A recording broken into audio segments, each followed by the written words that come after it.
సాక్షి వచ్చేటప్పటికి మను చరిత్రను లిఖించింది అన్నటువంటి హైలైట్ చేశారు. ముంచెత్తిన మృత్యువుని కూడా హైలైట్ చేశారు.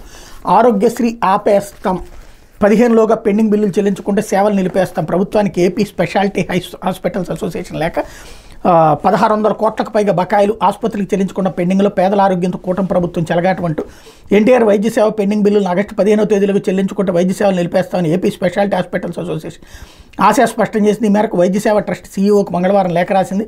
తాము తీవ్ర ఆర్థిక ఇబ్బందులు ఎదుర్కొన్న నేపథ్యంలో వైద్య సేవలు నిలిపేయడం మినహా మరో ప్రత్యామ్నాయం లేదని పేర్కొంది.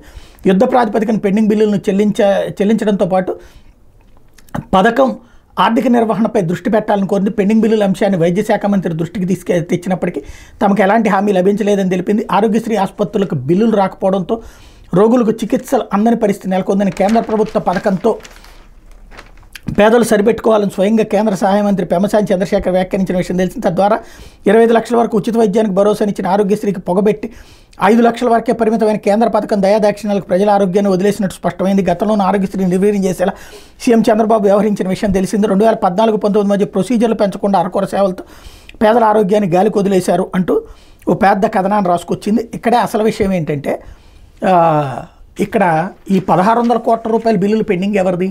వైఎస్ఆర్ కాంగ్రెస్ పార్టీ. వైసీపీ అధికారంలో ఉన్నటువంటి సందర్భంలో పెండింగ్ అయినటువంటి బిల్లులు ఆ తర్వాత తెలుగుదేశం పార్టీ ఇప్పుడు కూటమి అధికారంలోకి వచ్చిన తర్వాత కూడా ఈ 2 నెలల నుంచి బిల్లులు కట్టలేదు.